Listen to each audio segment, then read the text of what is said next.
So I wanted to do a quick update on the bore lapse and a couple things. So the completed kits with compounds and everything should be heading off to dealers somewhat soon, maybe.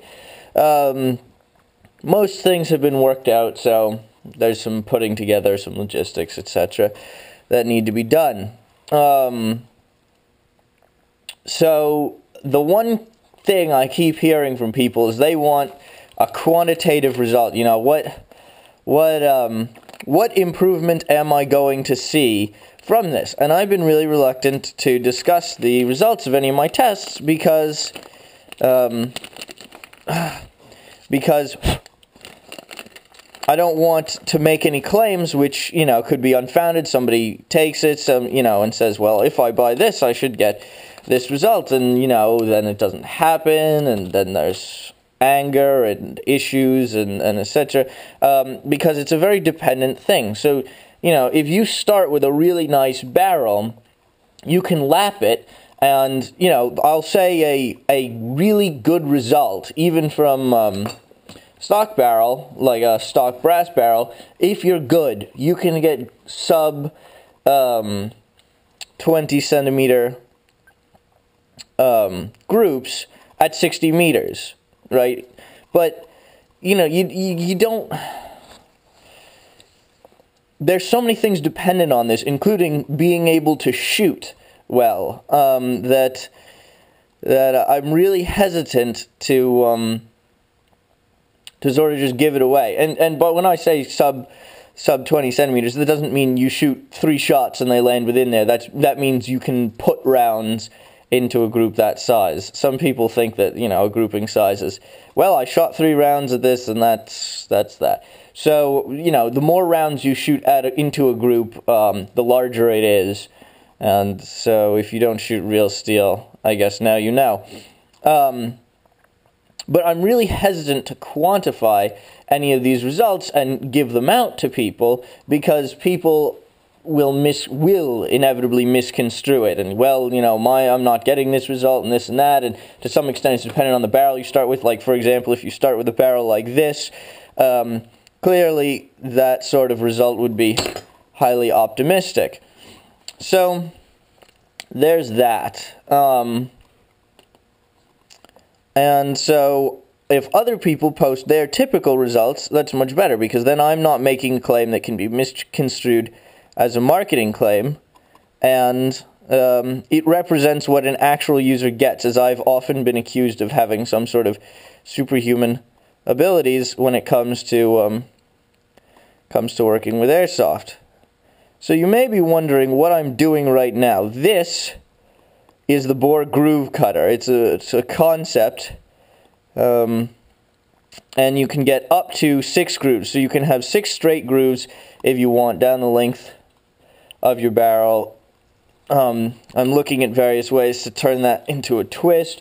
You can have 2 grooves on the base, you can have 1 groove on the ceiling, you can have 2 grooves on the ceiling and 1 on the base, all sorts of things. But what I'm showing now is how this can be improved for a more rapid cut. Because many users will want to, you're not lapping your barrel with this, you really want to cut in it. And so what I did was I basically took, these are metal shavings off my grinder, and I just put a little CA glue on, and I dip this in them. I can even apply a little more and pick a little more up. And as a result, this will actually cut relatively rapidly. You can do this with all sorts of different abrasives. Make sure they're just dry powdered abrasives. You can get them, bond them on to the surface, and you can get large particulate. You're basically creating sandpaper in situ on these. Now, this is the first gen of these. The second gen is out now. It was released early at customer request.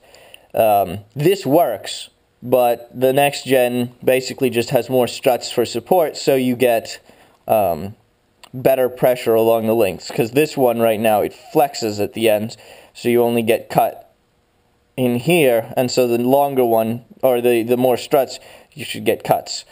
You should get cut more along the length, and so faster material removal. So that's that.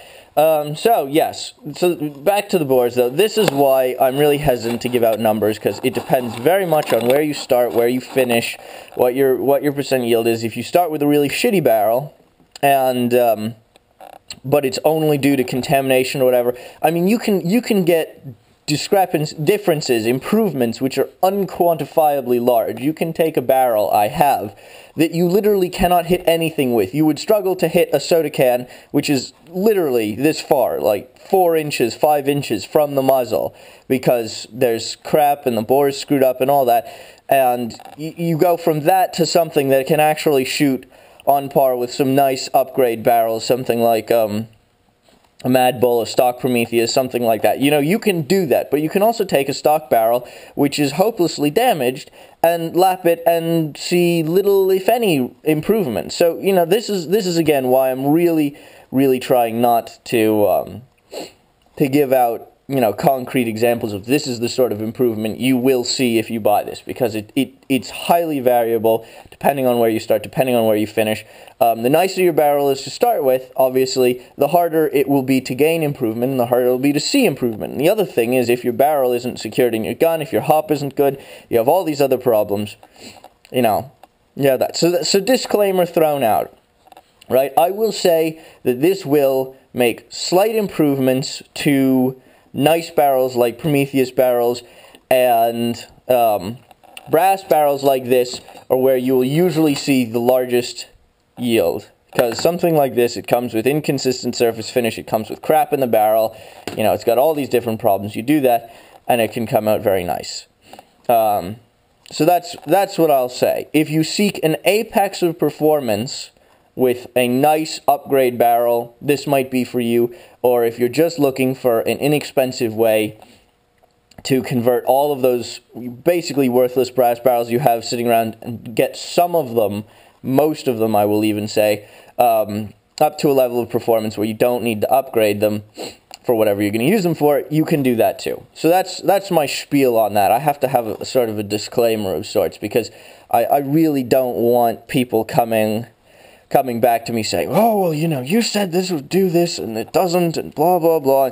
And the other thing I will say is, if you're not using quality optics, a well-set-up gun, rested, all these other things, you know, you're just not going to see it. If you're freehanding it off of, you know, a $15 red hollow sight, you know, don't tell me, you know, the product isn't producing accuracy, because you couldn't tell me if the gun is accurate or not, even if you tried. Because, you know, it just, I think that people who shoot precision in airsoft really need to go out with a sub-minute gun sometime on a range and shoot real steel, because in airsoft, we blame so much of our shortcomings, so many of our failings on, well, it's just an inherently inaccurate system, and the bottom line is, so much of that is it's shit optics and shit shooting, you know, in shit conditions. And if you go out with a real gun that can really shoot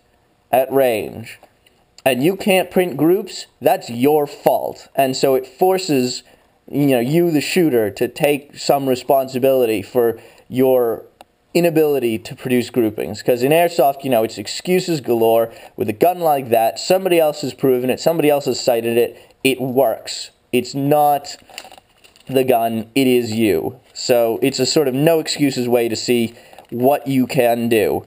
And go ahead, move, you know, even a match grade 22 is relatively accurate at close range. You can pretty easily put airsoft optics on that and see just how bad, just how many inches airsoft optics are adding to your groups. So yeah, in all seriousness, just play around with it, experiment, see what you can do. It was a bit of a realization for me. Yes, if you really want small groups, you need AO. There's no getting around it. I also wanted to show this off. This is the lapping compound that I've discussed, played around with, whatever, and I wanted to quickly show it off and show that unlike some of the oil-based compounds, this, you apply it, you allow it to dry, and it doesn't wear off. It doesn't cut that quickly. It's a finishing step, but but it doesn't need to be reapplied as you go to the same extent. I mean, obviously you can load up the lap with it. When can you not, right? But it's worth noting. It's a slightly different thing. The other thing is that it doesn't supply its own lubrication, unlike the oil-based ones. So you can add silicone oil to this to aid in running it through the barrel, because otherwise it's sticky. It requires a fair bit of force to go through. So yeah, just things to note. And I think that covers it. You can see this is dried now and this stuff has stuck on. Yeah. So comments, questions, whatever down below. Thank you.